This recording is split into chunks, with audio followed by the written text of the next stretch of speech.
Hello everyone, I am Joel Fernandez. I am here to discuss some of the crash course topics regarding the heating effects, Kirchhoff's current law, Kirchhoff's voltage law, then some concepts regarding the cells. Let us directly move on to the question number 1. As the switch S is closed in the circuit shown, the current passed through it is. Now you can see the circuit here. One side of the circuit has a potential of 20, another side is 5. So I am taking the current flowing from higher potential region towards the lower potential region here as a I1, similarly from the other side as a I2, and together when the switch is closed, the circuit is completed and the total current I3 flows as a I3 as a sum of I1 and I2. So let me write here I3 is equal to I1 plus I2. Now let me assume that this point, it's a common junction, it has a potential of V0. So current can be written as a potential difference divided by resistance. So potential difference from here to potential difference between these 2 points is 20 minus V0 divided by resistance between these 2 points is 2 ohm. Similarly, from the other part of the circuit, potential difference is 5 minus V0 divided by resistance is 4.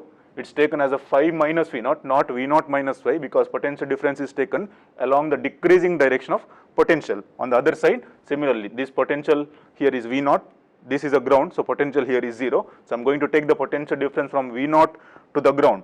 So the potential difference is V0 minus 0 divided by resistance between the 2 points is a 2 ohm.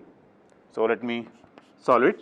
V0 by 2, that is equal to, this is 10 minus V0 by 2 plus here we have 5 by 4 minus V0 by 4.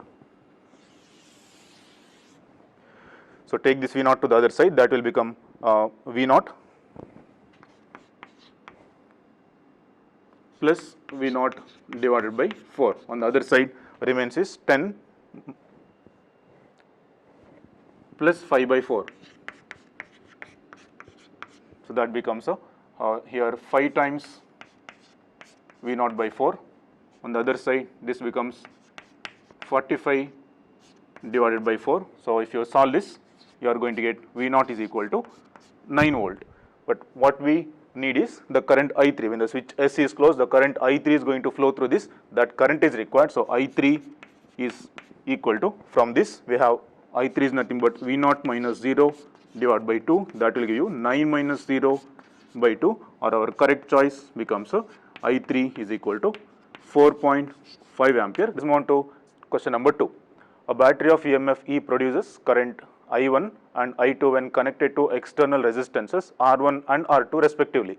The internal resistance of the battery is. Let us use the formula of a cell to find out EMF of a cell. EMF of a cell is written as a I into R plus R, where capital R stands for external resistance, R is the internal resistance, and I is the current flowing out of the cell. Both the cases EMF is constant. So EMF in the second case is same as a EMF in the first case. So EMF in the second case can be written as a I2, here R2 plus R, on the other side this is I1, R1 plus R. So let's just rearrange the terms.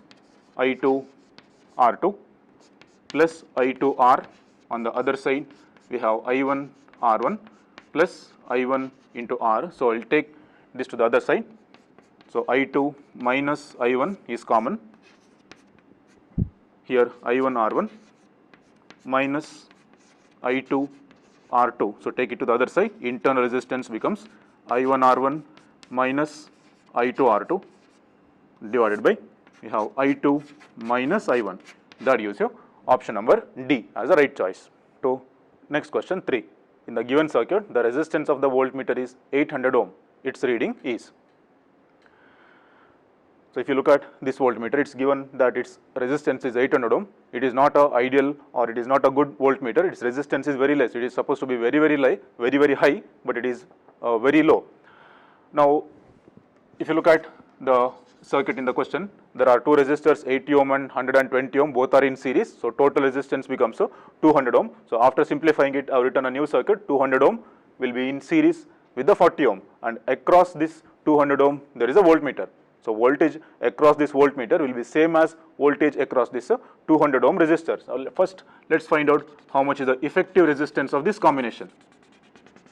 So effective resistance of this combination, resistance in parallel, that will be big resistor divided by n plus 1. So big resistor is, among these two, big resistor is 800 ohms. N stands for how many times the bigger resistor is bigger than the smaller one, or N is nothing but big resistor by smaller resistor. So big by small will give you 4, or the 800 ohm is 4 times bigger than the smaller. So 4 plus 1, 800 by 5 will give us 160 ohm. So let me rewrite the circuit once again. Now let us find out what is the potential difference across 160 ohm. So that for that we can use a voltage divider rule. This 60 volt will split in the ratio 440 is to 160 across 40 ohm resistor and 160 ohm resistor. So let's use the voltage divider rule. Voltage across the second resistor V2, that is 160, is the total voltage applied across the circuit into resistance in that branch R2 divided by the sum of resistors R1 and R2. So this becomes a 60 into resistance here is 160 divided by sum of resistance will give us a 200. So if I solve this, I am going to get V2 is equal to 48 volt. That gives you option D as a right choice. Going to question 4. For the electrical circuit given, which of the following equation is correct? There are 4 options given, and all 4 options are the results of the circuits after applying the KVL. So let's apply a KVL to different loops. So directly I will go to first upper loop. Let me apply the KVL in clockwise manner. So you all know, as you move along the path, if the current is along your path, that particular potential difference you have to take as a negative, or along your path if the potential difference decreases, then that potential difference has to be taken as a negative, or along the path if the potential difference increases, you must take it as a positive. So let me start from this point. So total current here is I1 plus I2, but as you move along this path, potential decreases. From here to here, potential decreases. So this current must be minus into resistance R. From here to here, there is no element, but from here to here, current is only I1, resistance is R2, and current flows along this direction, or potential along this direction decreases. So that also becomes minus. So I1 into R2. Next, when you reach here, first you reach the negative terminal, then you reach the positive terminal, or along your path potential now increases. So if the potential increases, you must take it as a positive. So E2, this should be equal to 0, or if you rearrange this term, E2 minus I1 plus I2 into R minus I1 R1 is equal to 0. That is a first option. Next, question 5. 3 electric bulbs of 200 watt, 200 watt and 400 watt are as shown in the figure. The resultant power of the combination is. If you look at these 2 bulbs, 200 and 200, both are connected in parallel. So whenever there are 2 are in parallel, then effective power in parallel combination will always be addition of individual power of the appliances. So P should be equal to, let me take P1 plus P2. So if I take this as a first bulb, this is a second bulb, then total becomes 200 plus 200, that is equal to 400 watt. Now this 400 watt and remaining one more bulb of 400 watt, both are in series. So in series combination, we have a formula for power, that is P1 P2 divided by P1 plus P2, or here the first is nothing but P dash. Let me take this as a third one. So then this entire thing is nothing but P dash. So P dash into P3 divided by P dash plus P3. So that will give you 400 into 400 divided by 400 plus 400. That is nothing but a 200 watt. Right option is option C. Next, question 6. In the circuit shown, the magnitude and direction of flow of current through the point E is. Now, if you look at this circuit, here there are 2 cells, 6 volt and 2 volt, both are in series, and the dominant circuit, the dominant EMF is 6 volt. So this cell is going to decide the direction of the current. So this cell is going to send the current from A to D. 2 volt is going to send the current from D to A, but since this is dominating, the effective direction of current will be from A to D. That is there in option A as well as option D. But let us find out how much is the value of this current I. So I is nothing but total EMF E equivalent divided by R plus R equivalent. It's a cell equation. So equivalent EMF, both are connected in series, but they are not connected properly. They are connected wrongly. So if they are connected wrongly, the net EMF will be the difference between the two EMF, 6 minus 2 divided by total resistance 2 ohm, 2 ohm and 1 ohm. All are in series. So total it becomes a 5 ohm. No information is given regarding the internal resistance of the cell. So this becomes 4 divided by 5. 4 by 5 gives us 0.8 ampere. That is option number D. Next, question number 7. If each resistance in the figure is 9 ohm, then the reading of the ammeter is. So the given EMF of the cell is 9 volt and there are total 9 resistors, all are connected in parallel and resistance of each resistance is given 9 ohm. So the total current, or let me first calculate what is the effective resistance of the circuit. So total resistance will be R divided by 9, or 9 by 9 will give me 1 ohm. So the total resistance of the circuit is 1 ohm. So let us find out how much is the current that is coming out of this cell. So that total current coming out of the cell will be applied voltage divided by total resistance. Applied voltage is 9 volt, total resistance is 1 ohm. So total current coming out of the cell is 9 ampere. So this 9 ampere splits into total 9 parts equally. That means current through each resistor will be 1 ampere.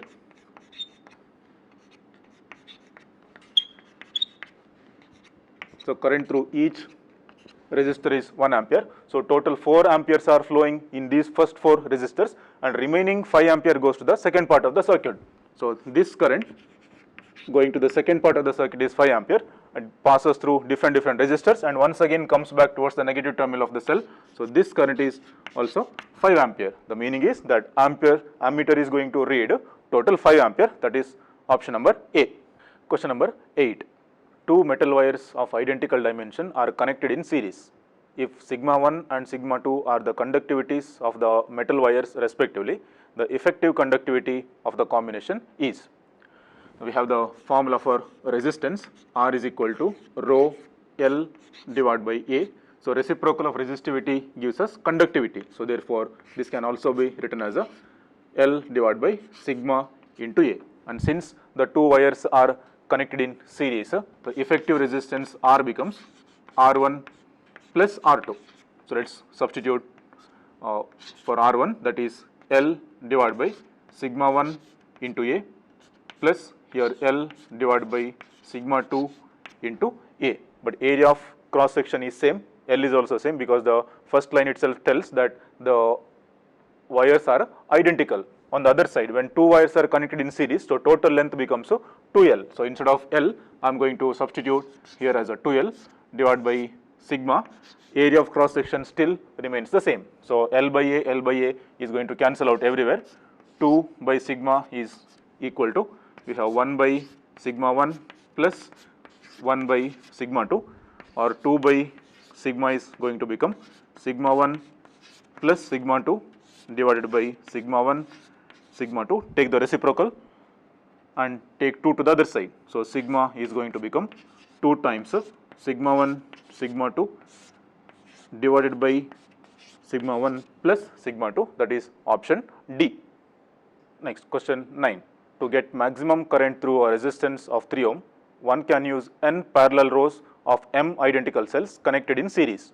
If the total number of cells is 24 and the internal resistance of each cell is 0.5 ohm, then you have to find out the values of m and n individually. Now let's just look at the concept of mixed grouping of cells. So there are m number of cells in one row, so the total EMF becomes m times E, and each cell has an internal resistance of R. So the internal resistance of one row becomes m times R.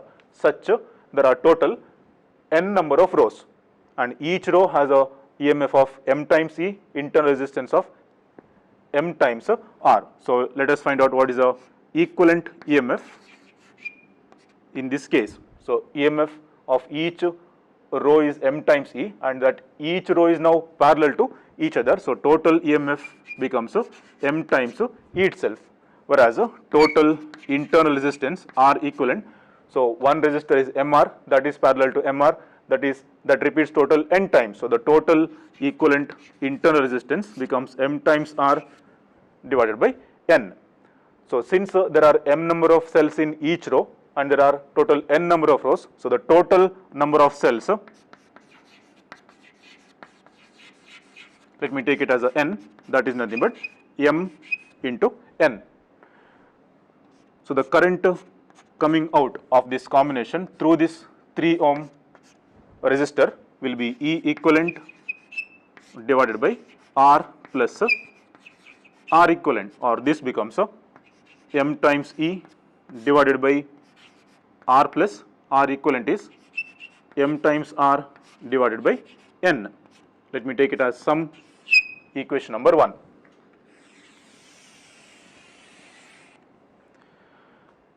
Now let us look at the formula of total number of cells. In the question it is given total number of cells are total 24. So m into n is nothing but 24. Let me take it as equation 2. But if you look at the first line, there is a word maximum current.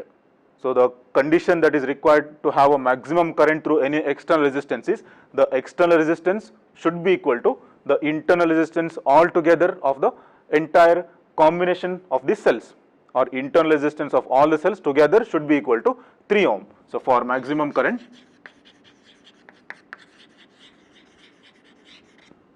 requirement is total internal resistance must be equal to total external resistance. So internal resistance total is MR divided by N. On the other side, total external resistance is only 3 ohm. So M is unknown, N is also unknown, but internal resistance of each cell is given 0.5, that is equal to 3 ohm.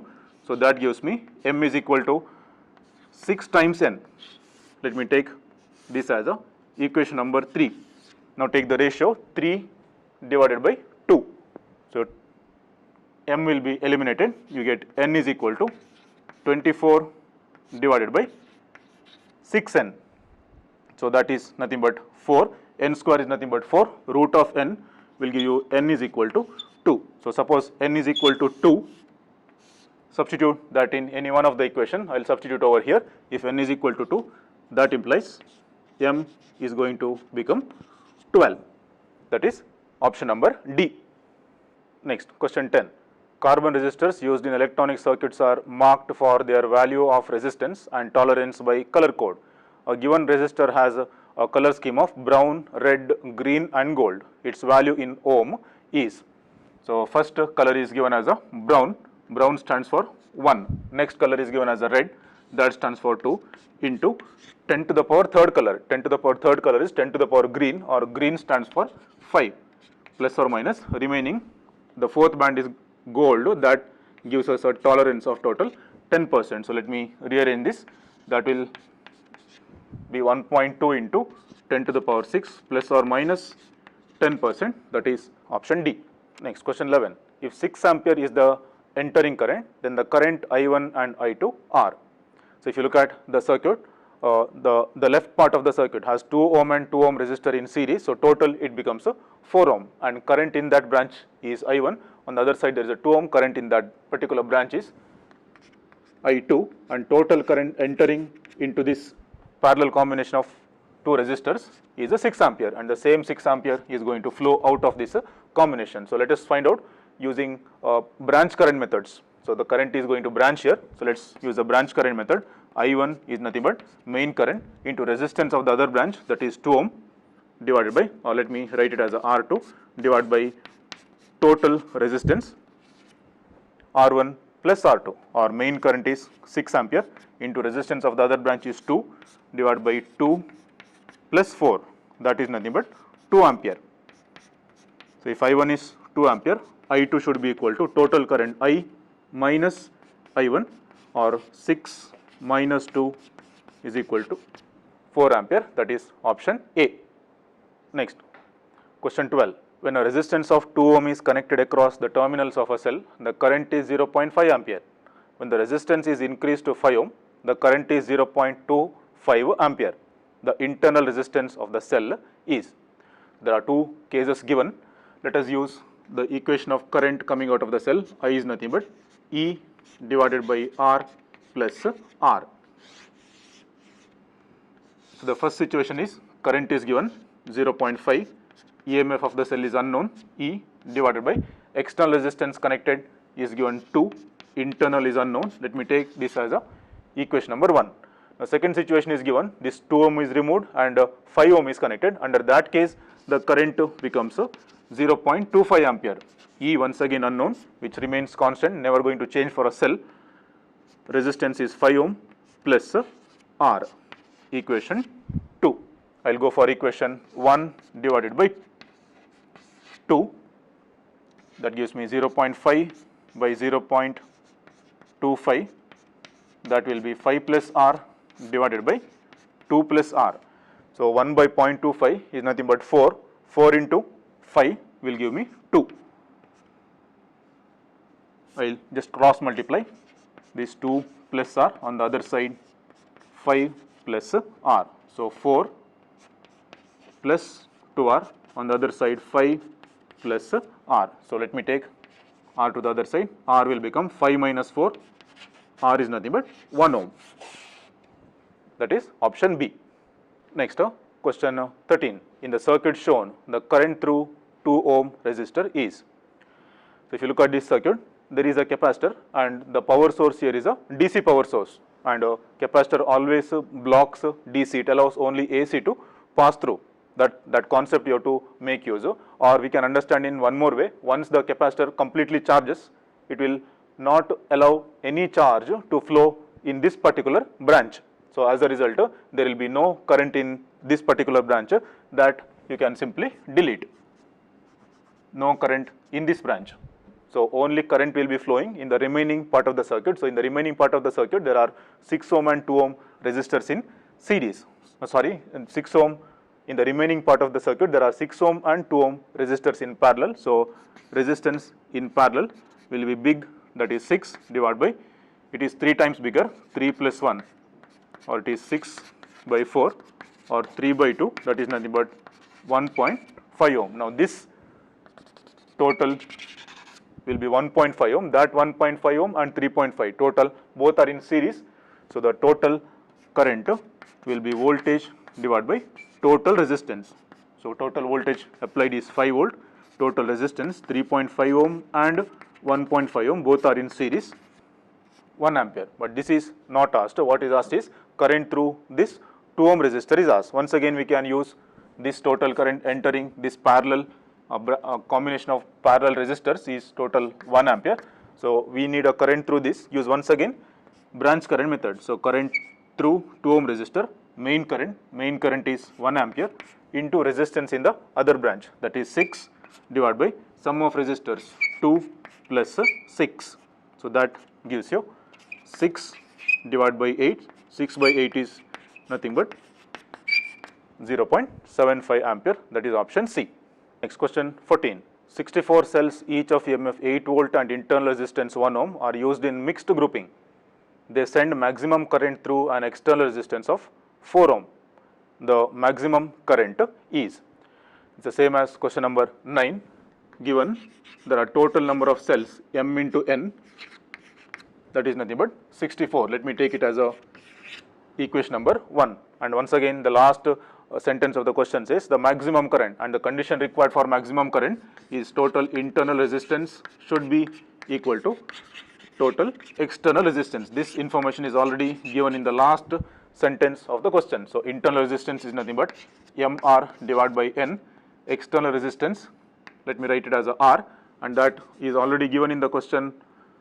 Let me substitute later. So m divided by n. Internal resistance of each cell is given 1 ohm. External resistance is given as a 4 ohm, or m is nothing but 4 times n. Let me take it as a equation 2. Solve for m and n. Equation 1 divided by equation 2. So m will eliminate, 1 divided by 2. m will eliminate. So n becomes 64 divided by 4n. So this is going to give you n is equal to 4. So if n is equal to 4, substitute here. This implies a m will be equal to 16. But what is asked is a maximum current. So current through the cell is nothing but m times E divided by R plus mr divided by n. Let's substitute all the values that we have found out. M is 16, EMF of each cell is 8 divided by external resistance is 4 plus m is 16 into internal is 1, n we already found out, that is 4. So this is 4, 4, 8. This entire denominator is going to cancel 8. We are going to get 16 ampere. That is option D. Question 15. The effective resistance of the network between A and B is. So if you look at this combination of resistors, you cannot identify which resistor is in series or which resistor is in parallel. So it's a special case. So we have to go for some other method called as a symmetry method. Now suppose I split this resistor into two halves. I'll take all the resistors. In the given question it is given as a 1 ohm. So let me just I'll generalize this. So I'll take this as a R. Every resistor has some value R. If I split this resistor as a R by 2 and if I write it as a R by 2 and R by 2. I'll split this as R by 2 and R by 2. Now suppose you keep a mirror on this line. Keep a mirror here like this on this line and see the reflection of this first part of the circuit in the mirror. That exactly will be the reflection of the second circuit.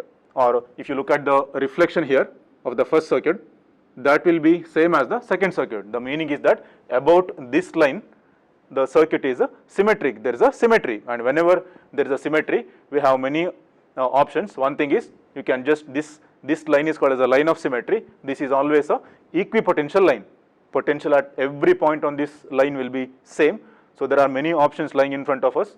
Either we can short this or we can open any element that is there on this line, but there are no elements on this. Only option remaining is a short this. That is, I will join this point to this and this point to this. So let me rearrange and let me draw only first part of the circuit. Second part of the circuit anyway is same as first part. So if I find out the resistance of the first part, then I can say that second part is same as the first part. So if you find out the resistance of the first part is enough, simply add that 2 times, you will get the total resistance, because first part and second part both are in series. So this is only the first part. So let's find out the resistance of this combination. R by 2 and R both are in parallel. So let me take the effective resistance of this part as a R dash. So R dash will be big resistor out of these two is R. It is 2 times bigger than the smaller resistor 2 plus 1, that is nothing but R by 3. Now this R by 3 and this R both are in series. So let me take the effective resistance of the next part of the circuit is R and this R dash in series. So that becomes R plus R dash or R plus R by 3. That gives me 4R divided by 3. Now this R dash, that is the effective resistance of this upper part of the circuit, that will be parallel with this lower part of the circuit, that is nothing but a R. So this 4R by 3 and this R both are in parallel. So let me calculate the total resistance. Once again, big divided by n plus 1, big resistor is 4R divided by 3. It is 4 by 3 times bigger than R. So it is 4 by 3 plus 1. That gives you 4 divided by this 3 is going to cancel. So here it is going to become 4 by 7 times R. So this 4 by 7 times R is nothing but resistance of only this first part, and first part and second part both are in series. So the total resistance will be 2 times R triple dash, or this becomes 8 times or 8 by 7 times R, or 8 by 7 times R is given, everywhere it is given as a 1 ohm. So into 1, that gives me 8 by 7 ohm. That is option C. Next, question 16. There is an assertion. It says that the drift velocity of electrons in metallic wire will decrease if the temperature of the wire is increased. And the reason statement is given: on increasing the temperature, conductivity of metallic wire decreases. So we have a formula for drift velocity, that is E into E tau divided by m, where E stands for charge of electron, E is the electric field, m is the mass of electron, and tau stands for relaxation time. Similarly, we have an equation for conductivity, that is n square tau divided by m.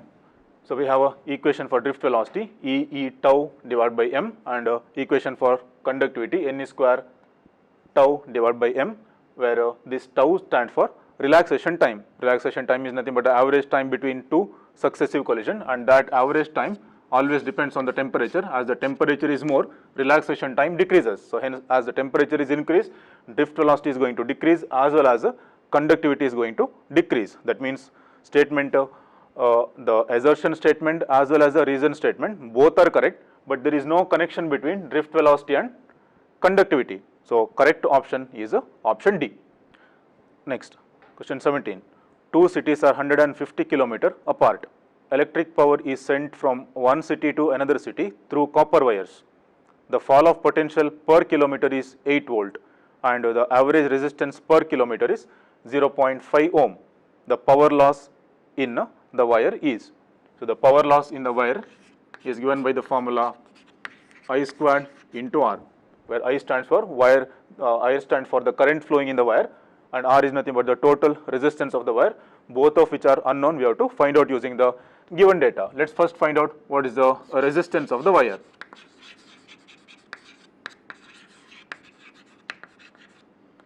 Resistance of the wire, total length of the wire is 150 km, and each kilometer has a resistance of, given in the question, 0.5. So the total resistance of the wire becomes 75 ohm.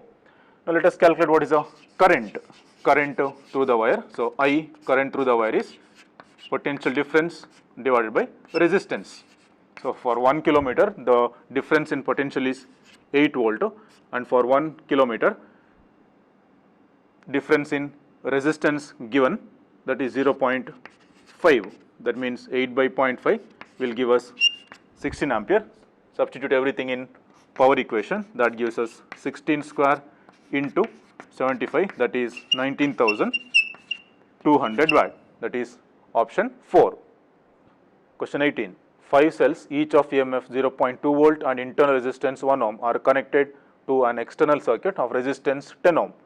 The current through external circuit is. So direct formula, use I is equal to equivalent EMF divided by R plus equivalent internal resistance. So equivalent EMF will be 5 cells identical, so 5 times E divided by external resistance is given. Let me write it as a R as it is, and R equivalent will be, since it is a series combination, so total internal resistance is going to become 5 times R, and internal resistance is given as a 1 ohm. So substitute 5, EMF E cell 0.2 divided by total external resistance is 10 plus 5 into 1. So that gives you 1 by 15 ampere. That is option C. Question 19. At what temperature will be the resistance of copper wire become 3 times its value at 0 degree Celsius?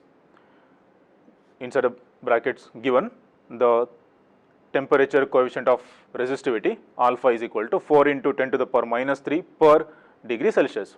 So we have a relation, resistance at higher temperature is equal to resistance at 0 degree Celsius into 1 plus alpha into the temperature. So it is given resistance at higher, this R stands for resistance at some higher temperature, that is given 3 times, is equal to R naught 1 plus alpha times T. So R naught is going to cancel, 3 minus 1 is going to give us 2, take alpha to the other side, 2 by alpha, or this is 2 by alpha is given in the question as a 4 into 10 to the power minus 3, that is T, or T is equal to 500 degree Celsius. That is option C. Next, question 20. The current I in the circuit is. So let's use KCL. So here 2 ampere and 1 ampere, they come to the same point, they add up. So the total current flowing here is 3 ampere, and out of 3 ampere, 1 ampere flows out, remaining 2 ampere flows to the left, right, to the right part of the circuit, and out of 2 ampere, 1.2 ampere once again goes out. So the remaining I is only 0.8 ampere. That is option B. Next, question 21. The maximum power drawn out of the cell from a source is given by. So the power coming out of the cell is nothing but I squared into R, where I is nothing but current coming out of the cell. So current coming out of the cell is nothing but E divided by R plus R, the whole square into R. Now there is a word maximum power. So power can be maximum. If you look at this equation, for a given cell, E is constant, internal resistance is also constant, not going to change. Only possibility for us to change is the external resistance. So when this second term is anyway constant, so if you change R, this entire term, that is I, is going to change. So only possibility to have a maximum power is to have maximum current. So the current should be maximum. If the current has to be maximum, then as per our condition that we have already used in previous questions, the internal resistance should be equal to external resistance, or R should be equal to R. This is the condition required. So substitute back, therefore power becomes equal to E divided by, we have R plus R whole square into small r. Wherever there is a capital R, replace as a small r. So maximum power, I'll write it as a P max. That becomes E squared divided by 2r whole square, that is 4r square, 1r cancels, E squared divided by 4r, that is option B. Next, question 22. The equivalent resistance between points A and B with the switch S open and closed are respectively. So let's look at the circuit. When the switch S is open, if the switch S is open, that 8 ohm resistor, that will not be connected in the circuit. So remaining circuit is only this. So here if you look at this, point D and point C, both are connected to each other, they are shorted. That means 6 ohm and 12 ohm both are parallel to each other. Similarly 12 and 6 both are parallel to each other. So resistance of this parallel combination, 6 ohm and 12 ohm, that is 12 divided by 6, 12 ohm is twice compared to 6, so 2 plus 1, so 12 by 3 is going to give me 4 ohm. Now this 4 ohm and remaining part of the circuit, that also have 4 ohm, that 4 ohm and this 4 ohm is in series, so the total resistance will be 4 ohm plus 4 ohm, that is equal to 8 ohm. This is the condition when switch is open. Now suppose the switch is closed.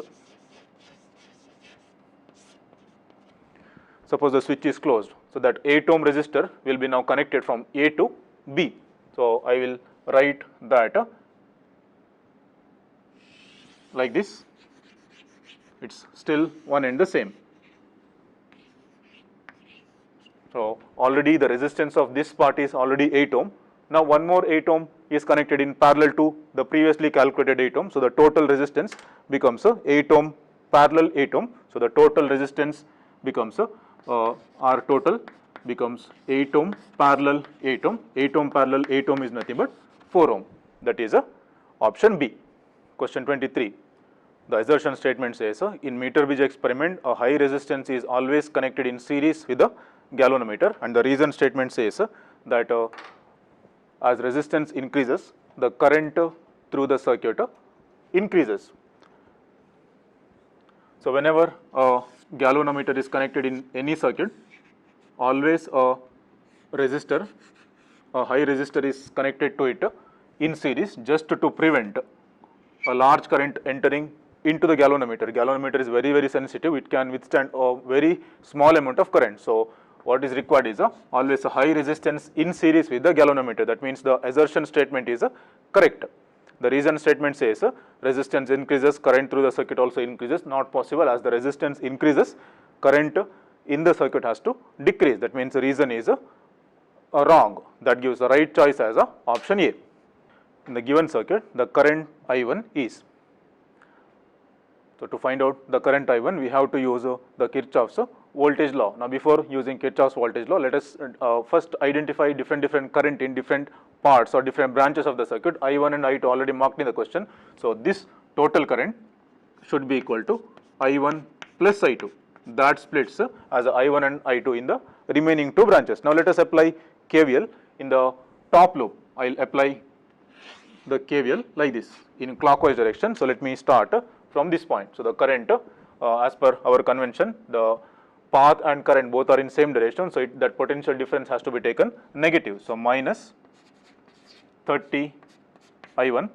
Next, when you reach from here to here, potential increases. So plus 40, and here potential goes on decreasing. So minus 40 times I1 plus I2, that is equal to 0. So let me rearrange, minus 30 I1 minus 40 I1.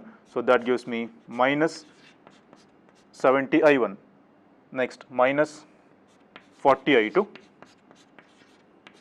On the other side, take it to the other side, this becomes minus 40. So divided with minus 10, we are going to get 7 I1 plus 4 I2 is equal to 4. Let me take this as a equation 1. Now let us apply the KVL to the bottom loop. I will apply in anti-clockwise direction like this. So let me start from this point. As I move, the potential increases along inside the battery. So total is 40, that is positive. Next, we have minus 40 I1 plus I2. Next, when you reach here, once again the potential decreases. So minus 40 I2. And now when you reach from negative to positive, potential along your path increases. So that has to be plus 80, that is equal to 0. So let me once again rearrange the terms. So this is minus 40 I1. So minus 40 and minus 40 gives us minus 80 I2, and 40 and 80, 120. I will take it to the other side. That becomes minus 120. Once again divide that with minus 10. We are going to get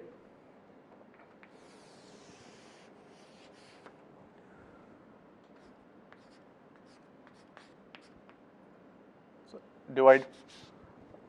Okay. Now let's divide this equation with minus 40. We are going to get I1 plus 2 I2, that is equal to 3. Let me take it as a equation 2. So if you solve equation 1 and 2, how toju na barenda? I just mal paleda.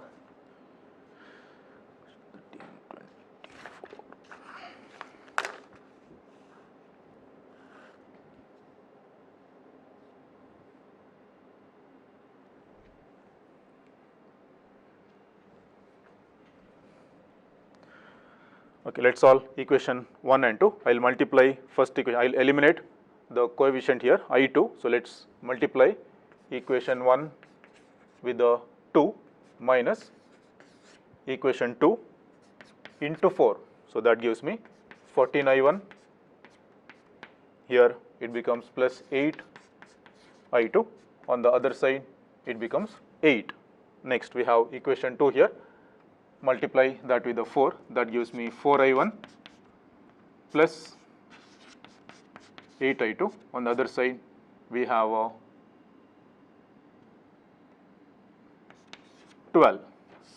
So let's solve them. We are going to get 10 I1. On the other side we are going to get minus 4. So I1 is equal to minus 0.4 ampere, that is option B. Next question 25. The resistivity and conductivity of a conductor change with the temperature. As the temperature increases, the ratio of resistivity to the conductivity. There are 4 options given. We have to identify which is correct. So we have equation for conductivity. Sigma is equal to n square tau divided by m, and equation of resistivity, that is reciprocal of conductivity, that will be m divided by n e squared tau. But as the temperature increases, the relaxation time decreases. So this implies resistivity is directly proportional to temperature and conductivity is inversely proportional to temperature. So take the ratio resistivity divided by conductivity, that is T square. So as the temperature increases, the ratio of resistivity to the conductivity is going to increase, that is option A. Question 26. There are n similar conductors, each of resistance R. The resultant resistance comes out to be X when connected in parallel. If they are connected in series, the resistance comes out to be. So since the resistors are identical, whenever they are connected in parallel, the effective resistance becomes R divided by N, and this value is given as a X. And when the same resistors are connected in series, the effective resistance is nothing but N times R. So we can substitute for R here. R can be written as a N into X. So this is N into Nx, that becomes N square into X, that is option B. Next question 27. Consider the circuit given below. All resistors are identical. The ratio I divided by I dash is. To solve this problem, we don't need the entire part of the circuit. Let me just write a partial circuit here. If you look at the right extreme end, there are two resistors in series. So R and R series gives me 2R, and current through this 2R is given as a I dash, and remaining all resistors are R. Now let me take this current as a IA, that's a current entering this last branch of resistors 2R and R. So let me use the branch current method. I dash should be equal to main current into resistance in the other branch, that is R, divided by sum of resistors R plus 2R, or this is going to give me total I divided by 3, it should be IA, main current is nothing but IA, or this I dash becomes equal to IA divided by 3, that gives me IA is nothing but 3 times I dash. So let me find out what is the equivalent resistance of this part. So 2R and R are in series. So let me take that resistance as some R dash. So this R dash will be 2, bigger resistor is 2R, divided by it is 2 times bigger than the smaller one. So 2 plus 1, or this becomes 2R divided by 3. So this much resistance is 2R divided by 3. So let me redraw the circuit once again. Here is the equivalent circuit where R and 2R are by 3, both are in series, and the same current IA flows through it. So R and 2R by 3 are in series. Let me solve this. So R plus 2R by 3. So total this becomes 5R by 3. So let me redraw the circuit once again. Total current entering the system is I through a resistor of 5R by 3, and here we have one more resistor, that is R, and this current is nothing but IA. So let me use once again the branch current method. So current IA is nothing but main current, resistance in the other branch is R, divided by, we have R plus 5 by 3R. So that gives me IA, already we have found out 3 times I dash, this is I into R, 3R and 5R gives me 8R divided by 3. So this 3 cancels with this 3. So I dash divided by I will be equal to 1 by 8, or I by I dash becomes equal to 8. That is option A. Next question 28. AB is a potentiometer wire of length 100 centimeter and its resistance is 10 ohm.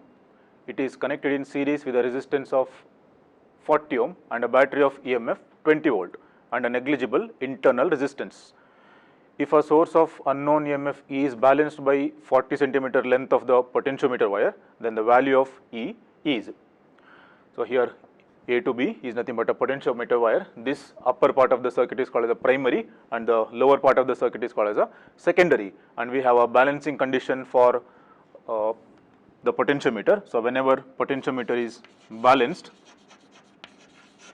then the voltage in the secondary should be equal to phi into L, where phi stands for potential difference per unit length, or it is also called as a potential gradient, or it is nothing but total potential difference across the wire VAB divided by total length, that is L, into small letter l as it is.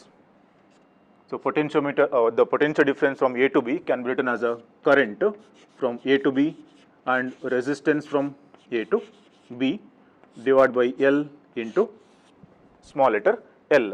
But current now is only due to the cell that is in the primary. So the meaning of this balance is there is actually a galvanometer over here.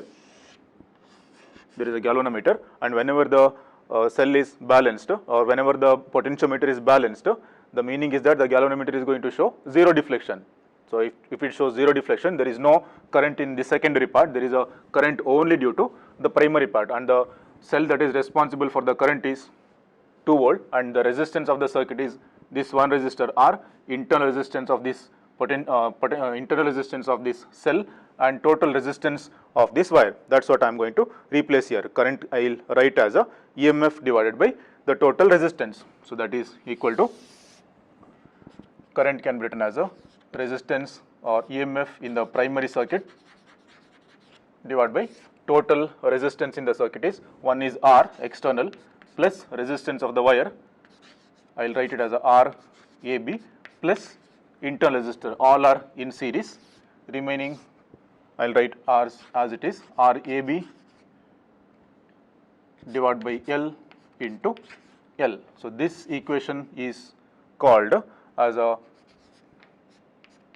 balanced equation for a potentiometer. Directly, if you remember this equation, you can directly use this equation. Now let us find out what is asked. So EMF in the primary, that is this one, 2 volt divided by this resistance is given in the question as a 40 ohm plus resistance from A to B, that's the resistance of the wire, that is given as a 10 ohm, and negligible internal resistance. So internal resistance is 0. Once again resistance is 10 ohm divided by total length of the wire is given 100 into this small letter L stands for the balancing length, that is 40. So if you solve this, you are going to get, this will cancel, you are going to get 8 divided by 50, or 8 by 50 is nothing but 0.16 volt, that is option 4. Question 29. The EMF is most closely related to, EMF is nothing but a potential difference, that is option B. Next, the effective resistance between A and B is, now let us solve this. Let me name this point as some C and this point as a D. So let me redraw the circuit once again. So there is a resistance from A to C, that is this one, that is 5 ohm. Similarly, there is a resistance now from A to D, that is also 5 ohm. Next, there is a resistance from B to D, and there is a resistance from B to C, and both these are 5 ohm and 5 ohm, but this resistor now connected from C to D, that is 10 ohm, and we are going to measure the resistance between A and B. And if you look at this circuit, it is nothing but a balanced Wheatstone bridge, and if it is a balanced Wheatstone bridge, this bridge, it doesn't matter whatever resistance here is there, that is not going to affect the circuit. So you can simply remove it. If you remove it, remaining will be 5 ohm, and 5 ohm is in series. Here 5 ohm in series. So here is 10 ohm, here is 10 ohm, 10 ohm and 10 ohm becomes parallel. Directly you can write the answer as a 5 ohm. Resistance of this entire system is 5 ohm, that is option A. The current I and voltage V for a given metallic wire at two different temperatures T1 and T2 are shown in the figure. It is concluded that, so the graph is between current and voltage.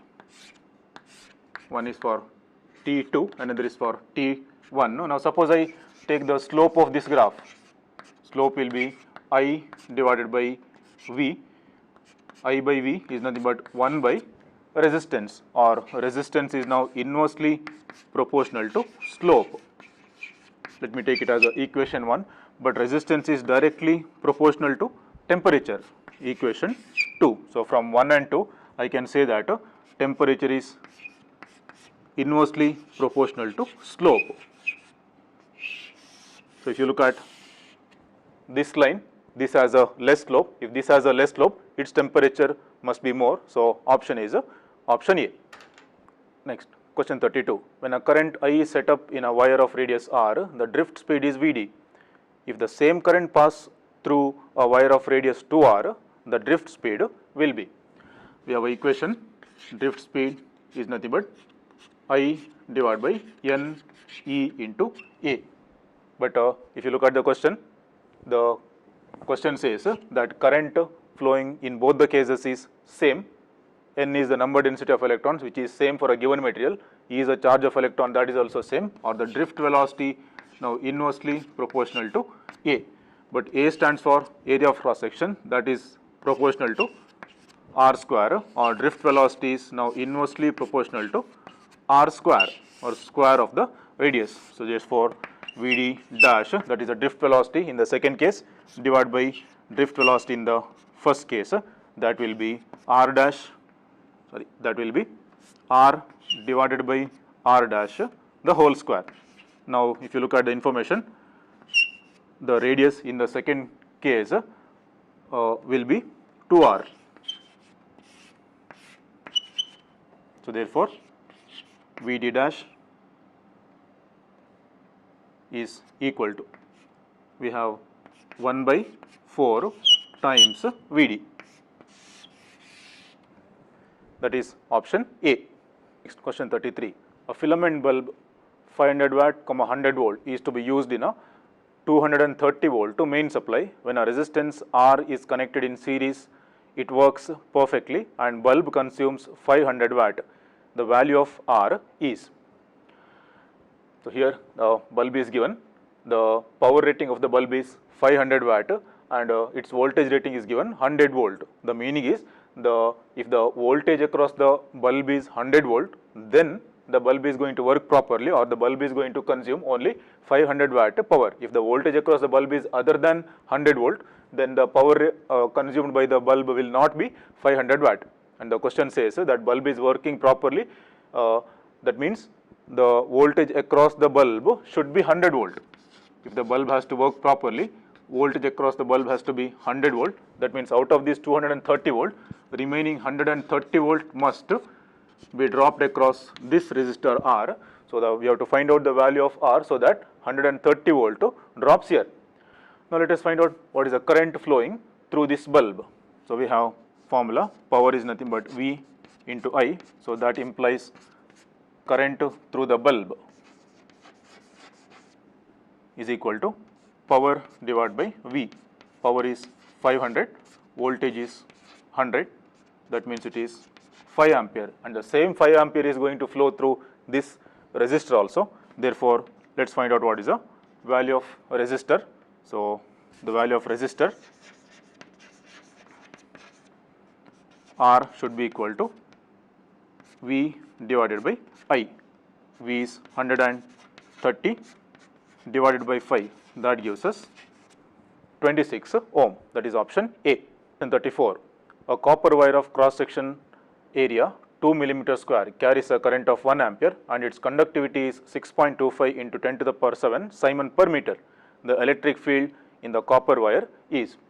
Let us use the Ohm's law in another form. We usually write it Ohm's law in a vector form. J is equal to sigma into E, where J stands for current divided by area, that is equal to sigma into E. So what is asked is a electric field. So E should be equal to I divided by sigma into area. So current flowing in the wire is given 1 ampere divided by, this is 6.25 into 10 to the power 7, that is a conductivity, into area of cross section is 2 millimeter square. So that will be 2 into 10 to the power minus 6. So we have 1 by 6.25 is nothing but 0.16. 2 as it is, 10 to the power we get a 1. So this is 0.08 divided by 10, that gives us 0.008. So that is nothing but 8 into 10 to the power minus 3 volt per meter, that is option A.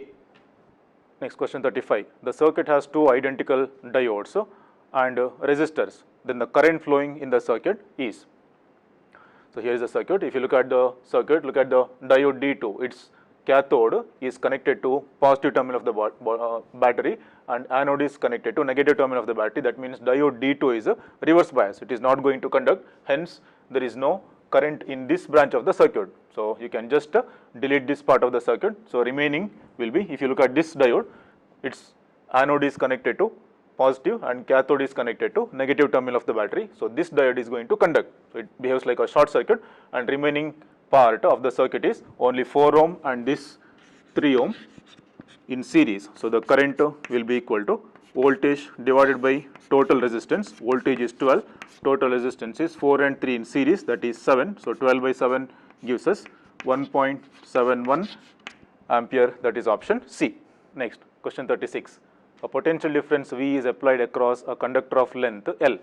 Drift velocity is Vd. The drift velocity when V is doubled and L is halved is. We have the formula for drift velocity, E into E tau divided by M.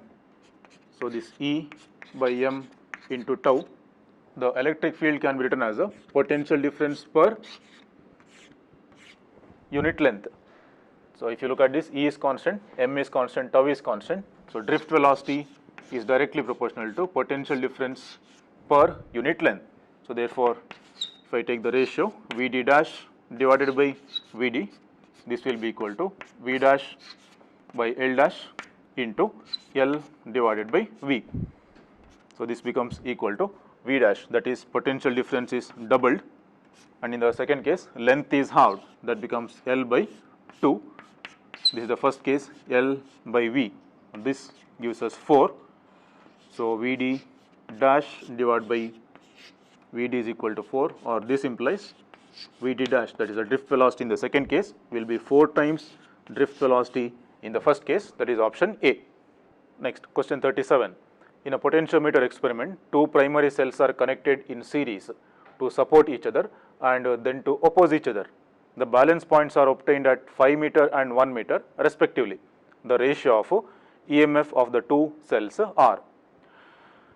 So the question says that potentiometer is already balanced, and whenever the potentiometer is balanced, the EMF in the secondary circuit should be equal to phi into L, where phi is a potential drop per unit length and L is nothing but a balancing length. Now if you look at the first case says that two cells are connected here in the secondary part, so that both of them support each other. The meaning of supporting each other is both of them are sending the current in the same direction. If both of them are sending the current in the same direction, then first cell and second cell both must be connected in series and both must be properly connected. E1 and E2 both must be connected. So the net EMF here becomes E1 plus E2. So the first case is E1 plus E2, that is nothing but 5 times balancing length is given as a 5 meter. Let me take it as a equation 1. Now the next part of the circuit says that one of the cell is reversed. Why the one of the cell is reversed is, the question statement says that the second condition is a opposing condition. Opposing condition means both the cells send current in opposite direction. That means they are connected in series as well as they are connected in a wrong way. So the net EMF in this particular case becomes E1 minus E2. So 5 times balancing length is given 1 meter. Let me take it as a equation 1. So go for the ratio E1 plus E2 divided by E1 minus E2. That gives me 5 divided by 1. Or we have E1 plus E2 is equal to 5 E1 minus 5 E2. So what is asked is the ratio E1 by E2 is asked. So 5 minus 1 is 4 E1. On the other side, this becomes 6 E2. So E1 by E2, that becomes 6 by 4. That is option D. Next, question 38. The current in the given circuit is. So if you look at the circuit there, you can see that there are two cells, both are connected in series. There are 10 ohm and 20 ohm resistors, both are connected in series. So current in the circuit is nothing but total EMF divided by total resistance. So no information is given regarding the internal resistance of the cell. And if you look at the two cells, both are sending the current in opposite direction in that series combination. So the net EMF becomes 5 minus 2, and two resistors are in series, so it becomes 10 plus 20.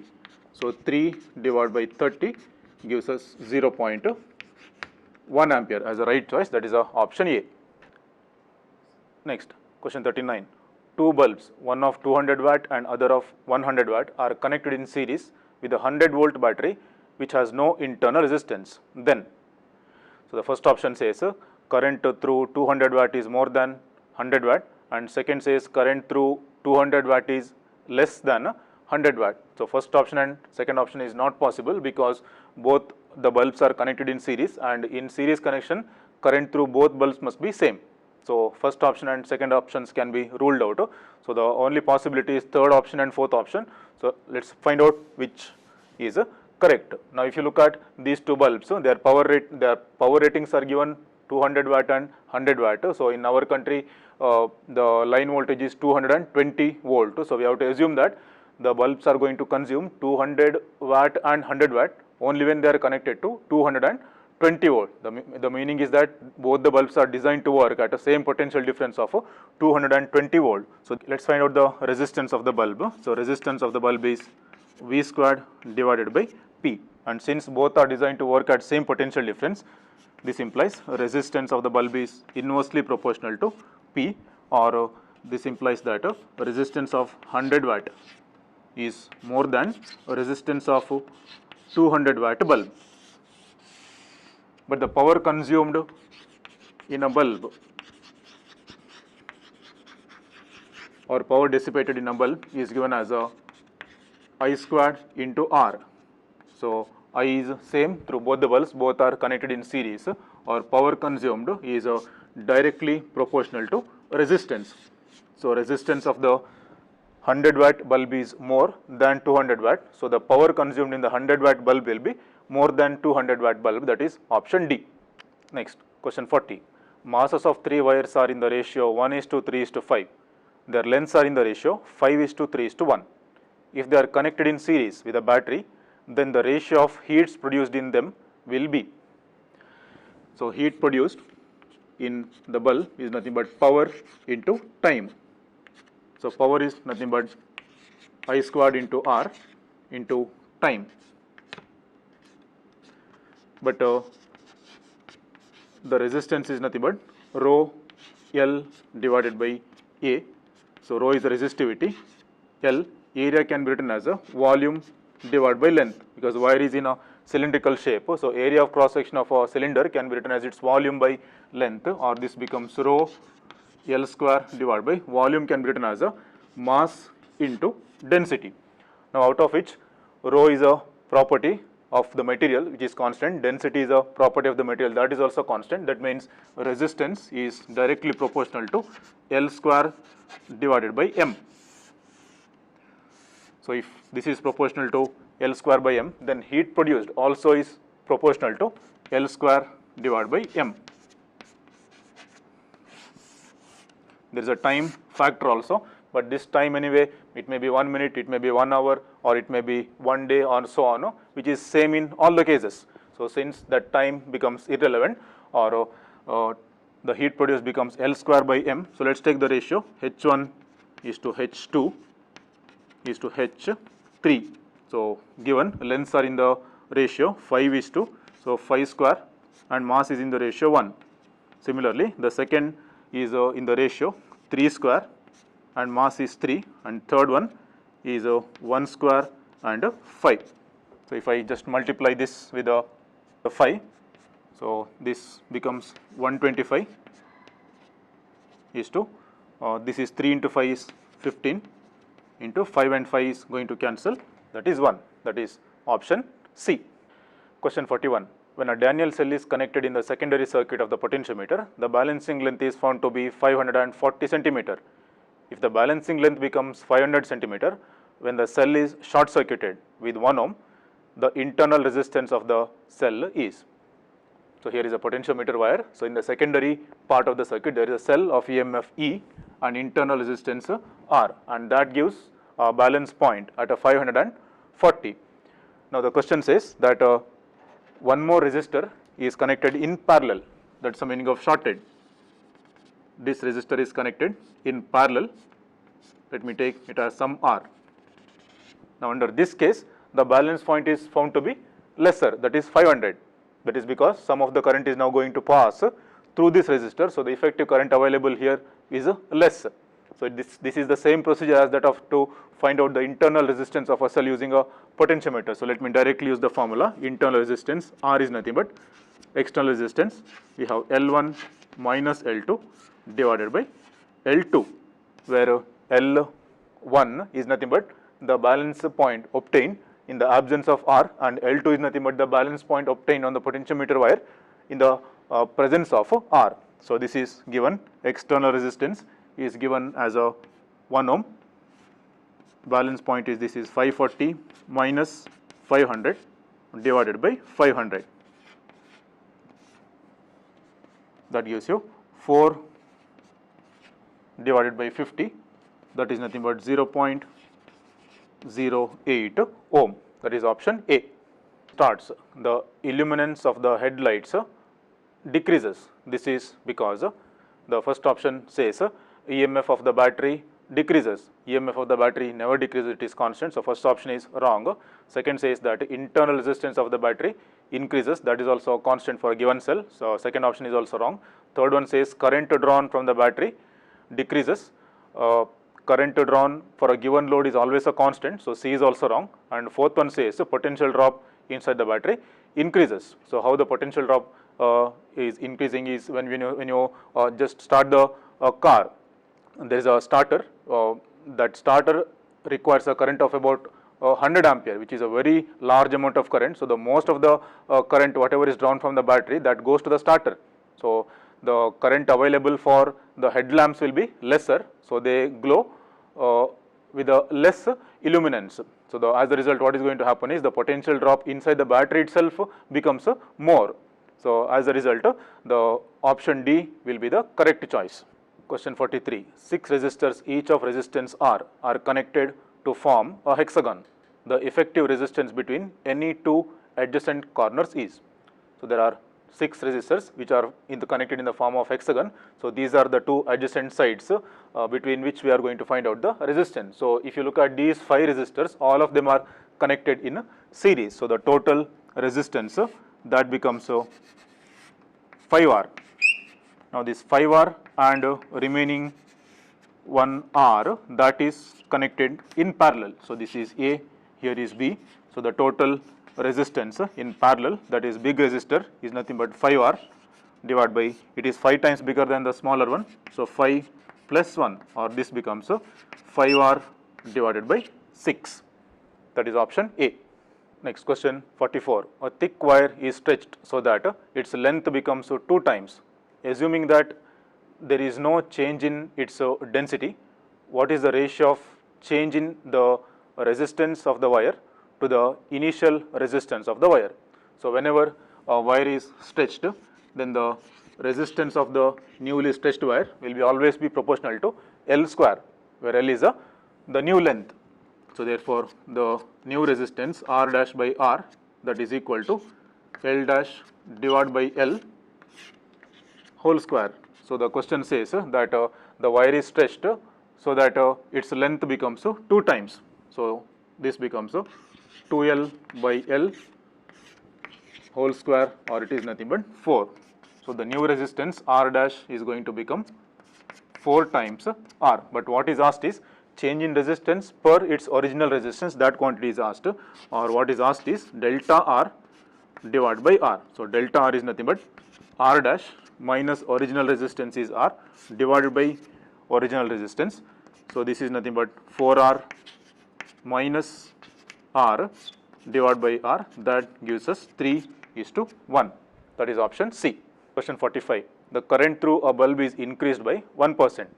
Assuming that the resistance of the filament remains unchanged, the power of the bulb will be.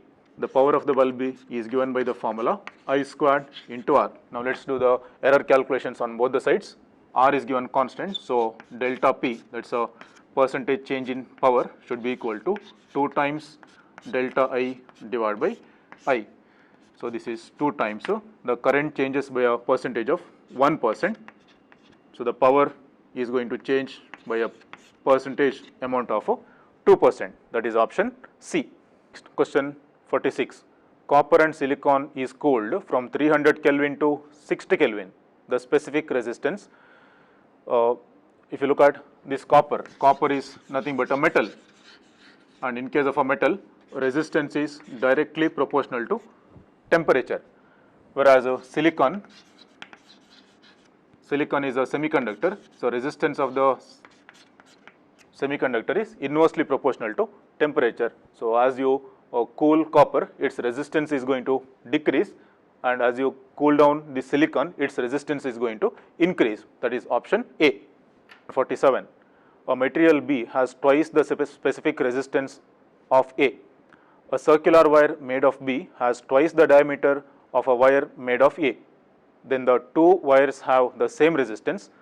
The ratio LB divided by LA of the respective lengths must be, radius of B is 2 times radius of A. So we have a formula for resistance, rho L divided by A, or rho L divided by area is nothing but pi r square, or this implies length will be R into pi r square divided by rho. So if you look at the formula, here resistivity is different, R is given same, pi is constant, this R is also different. That means the length will be in the ratio, we have R square divided by specific resistance. So therefore, what is asked is length of B divided by length of A. This should be equal to, we have R B divided by rho B, here is square, into rho A divided by RA square. So this is given 2 times RA, and resistivity is also given 2 times rho of A, into we have rho A divided by RA square. So if you take this ratio, we are going to end up LB divided by LA is equal to 2 divided by 1, that is option C. Question 48. Specific resistance of the wire depends on, there are 4 options given. Specific resistance never depends on any one of these 3, it is just a material property, so hence the right choice will be option 4. Next, question 49. A current of 0.1 ampere flows through 25 ohm resistor represented by the circuit diagram. The current in the 80 ohm resistor is. So as you can see, I will take the current through this 80 ohm resistor as a I, and current in this branch already given in the question as a 0.1. Now this resistor is the equivalent resistance of 20 ohm and 60 ohm. As you can see in the screen, it is 20 ohm and 60 ohm, they are connected in parallel. So the effective of that will be 60 divided by 20 is 3 times 60. So therefore 60 divided by 4 gives me 15 ohm. So this resistor must be 15 ohm. So the total resistance here becomes 40 ohm. In this branch, there is total 40 ohm resistance. So let's use the branch current method. So let me take this as current I1. I1 is already given 0.1 ampere. So branch current method, I1 is nothing but main current. Resistance in the other branch is 20 divided by sum of resistances 20 plus, in this branch there is a total resistance of 40. So this is 0. Is unknown, I is unknown, into 20 divided by, it is 60. So I1 is given 0.1, that is equal to I into 20 by 60 is nothing but 3. So that gives you I is equal to 0.1 into 3, that is 0.3 ampere, that is option C. Question 50. An ammeter and a voltmeter are joined in series to a cell. Their readings are A and V respectively. If a resistance now is joined in parallel with voltmeter, then. So there is a ammeter, there is a voltmeter, both are connected in series. So the readings is A and V. Now suppose as per the given question, suppose a resistance some R is connected in parallel with the voltmeter.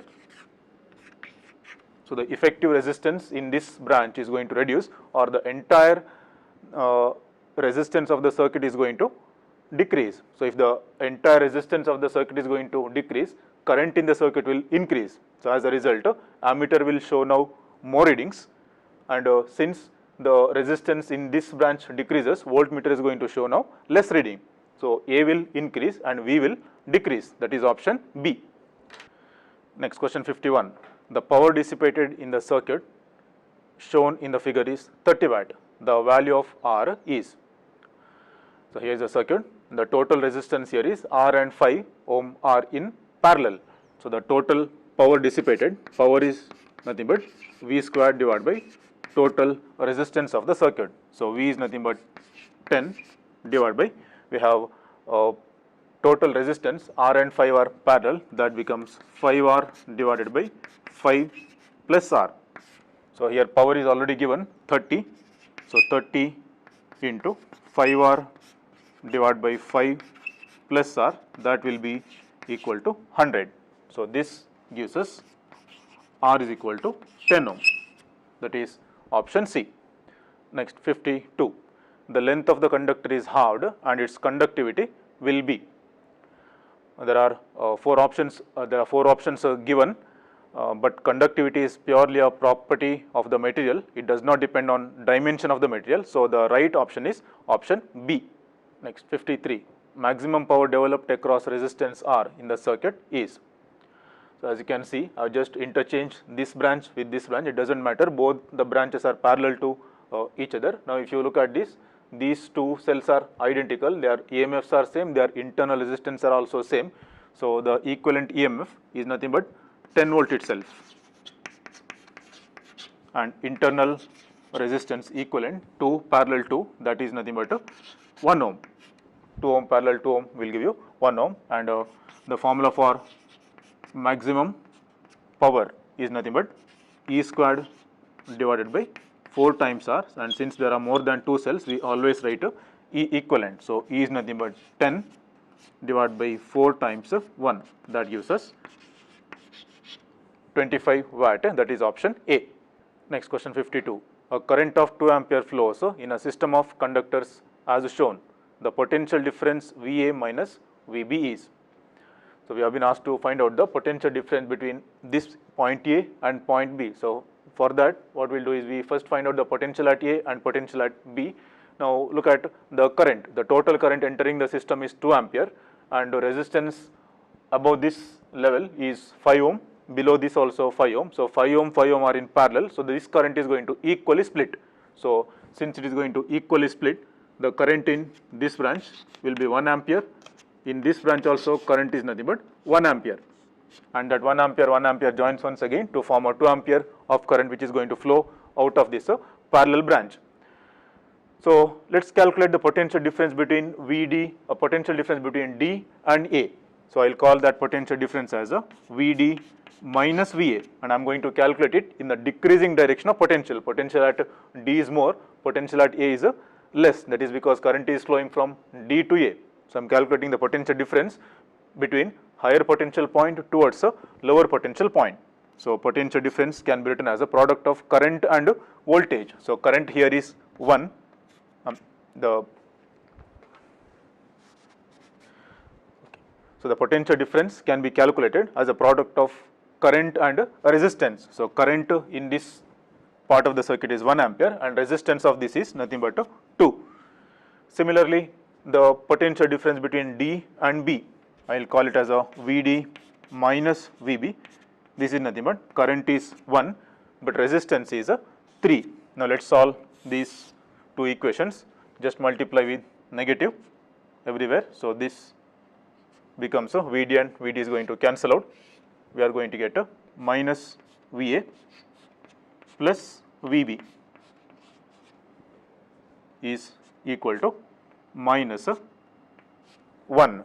So if I multiply this with a negative sign, I am going to get VA minus VB, that is nothing but 1 volt, that is option A. Next, question 55. 6 ohm and 12 ohm resistors are connected in parallel.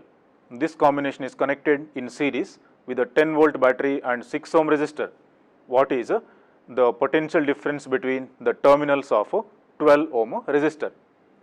So this potential difference is asked. So the potential difference across the terminals of the cell is nothing but we have E minus I into R. This is one way to calculate. The other way is you just first find out the equivalent resistance of this, then calculate the potential difference across that. This is one method. I'll go for the second method. First I'll calculate the equivalent resistance. Equivalent resistance will be 12 divided by 2 plus 1, that is nothing but 4 ohm. So that 4 ohm is going to give me a current of I is equal to, we have E divided by R plus R. This is actually R, that is RP, that is the external resistor. So E is nothing but 10 divided by total is 4, but internal resistance is given 6. So I am going to get a current of 1 ampere. So substitute that in the first formula. We are going to end up as a V is equal to E is 10 minus I is nothing but 1 into internal is 6. So the potential difference becomes a 4 volt, that is option A. 56. A wire of resistance 4 ohm is stretched to twice its original length.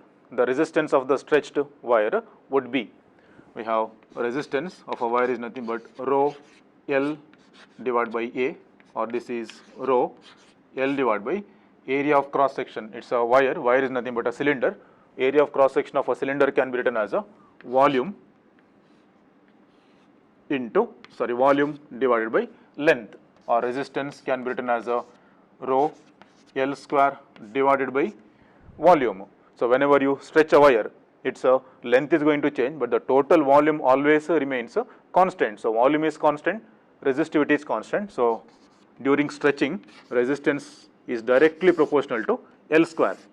This is only during stretching of a wire. So therefore we have R dash divided by R, that will be equal to L dash by L whole square. So wire is stretched so that its length has become doubled. So 2L by L whole square, that is going to give us R dash is equal to 4 times R, or it is 4 times 4 ohm. So the new resistance of the wire will be 16 ohm, that is option A. Next, question 57. A battery of 10 volt and negligible internal resistance is connected across the diagonally opposite corner of a cubical network consisting of 12 resistors, each of resistance 1 ohm. The total current I in the circuit external to the network is. So there is a network in the cubical shape, each side representing one resistor. So total there are 12 resistors and each value is given as a 1 ohm. So it's a standard problem. So the points of measurements are diagonally opposite. So the resistance of the cube across the longest diagonal is always 5 by 6, or total resistance is 5 by 6 times R. It's a standard problem. Along the longest diagonal, always the total resistance of a cube is 5 by 6 R, and R is given 1 ohm. So 5 by 6 into 1. So the total resistance becomes 5 by 6 ohm. But what is asked is the current flowing in this circuit, this current is asked. So the total current is nothing but voltage divided by total resistance. So voltage is given as a 10, total resistance is 5 by 66, that is 60 divided by 5 is nothing but 12 ampere, that is option D. Next, question 58. Two wires of the same material and equal length are joined in parallel combination. If one of them has half the thickness of the other and the thinner wire has a resistance of 8 ohm, the resistance of the combination is equal to. We have the formula for resistance, rho L by A, material is same, length is same. So resistance is proportional to only area or proportional to 1 by R square. So therefore R2 divided by R1 will be equal to R1 divided by R2 whole square, and given thinner wire has a half the radius of the first one. So this one becomes R2 divided by 2. This is R2 whole square. So R2 by R1 will be 1 by 4. Therefore R2 becomes R1 by 4, and the thinner wire is given the resistance of 8 ohm. So 8 divided by 4 is equal to 2 ohm. So we know the value of R1, we know the value of R2. So therefore total resistance, that is nothing but 8 ohm parallel 2 ohm. So 8 ohm parallel 2 ohm will give us 8 divided by 4 plus 1, big divided by n plus 1. So that is nothing but 8 divided by 5 ohm. That is option B. Okay. Next question 59. The equivalent resistance of the network is. So we have to find out the equivalent resistance between A and B. Now this is a bit difficult problem. We have to go for one type of conversion to solve this problem, called as a delta to star conversion. So if you look at the first part of the circuit, it looks like a delta shape. It's in a delta shape. So if you look at the original circuit, we cannot identify which is in series, which is in parallel. It looks like a Wheatstone bridge, but it is not balanced. So since it is not balanced, our only option is between P and Q. We have to do some adjustments, so that we have to write it in this shape. That is called as a delta. This is called as a star, or this is also called as a delta to Y conversion. This shape is like delta, this shape is like a English letter Y. So the conversion factor is here. So here R1 and R3 are touching point A. So the resistance A should be R1 and R3 divided by sum of resistors in this delta network. Similarly, point P is touching R1 and R2. So therefore in the numerator there is R1 and R2 divided by sum of resistors. Similarly, Q is touching R2 and R3. Therefore R2 R3 divided by sum of resistors. So RA is nothing but a resistor that is going to be connected to point A from one common point. Let me take that common point as a O. Similarly, RP is nothing but a resistor that has to be connected to this point from this common point O, and similarly RQ is nothing but a resistor that must be connected to point Q from this common point O. Now suppose I calculate here. If you look at the circuit, this is given 2 ohm, this resistor is nothing but 3 ohm, and this R2 is nothing but 5 ohm. So let me substitute R1 and R3, that is nothing but 2 into 3 divided by sum of resistors 2, 3 and 5, that gives me 10. That is nothing but 6 by 10 or 3 by 5 ohm. That is nothing but resistor A, this one. Next, let's calculate this one. R1 into R2, that is 2 into 2 into 5, that is going to give me 10 divided by total is 10, that is nothing but 1 ohm. Next, we have R2 and R3. R2 is here 5 into 3, that gives me 15 divided by 10, that is nothing but we have 3 by 2, or we have 1.5 ohm. So now let's put everything together back and let's redraw once again the original network between point P and Q. So whatever is there between P and Q has to be replaced like this. Okay. Here is our equivalent circuit. We have found out RA, we have found out RP and RQ as a 3 by 5 ohm, 1 ohm and a 1.5 ohm. We have not disturbed the circuit. We have just done some changes between point P and Q without disturbing the circuit. So here is between point P and Q. So the whatever delta circuit was there before P and Q now is replaced with a Y circuit. So after that, whatever is there, let me draw as it is. We have a resistor 2 ohm, then we have a resistor 4.5 ohm. Now comes point B. So we have here remaining, easily we can calculate, this resistor is 3 by 5 ohm, 1 and 2 will give me 3,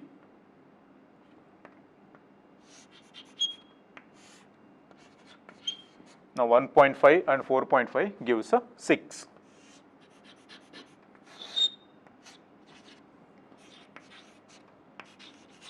Now 3, 6 parallel, that answer will be in series. So the total resistance that you can find, you will get answer as a 2.6 ohm.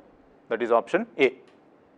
Next question 60. 4 cells, each of EMF 2 volt and internal resistance 1 ohm are connected in parallel to a load resistor of 2 ohm. Then the current through load resistor is. We have a formula for current, E equivalent divided by R plus R equivalent. Since all the cells are connected in parallel, E equivalent will remain as a 2 volt itself divided by external resistance is given as a 2 and internal resistance of one cell is 1 ohm. So 4 are connected in parallel, that becomes 1 by 4, that is nothing but 0.88 ampere, that is option D.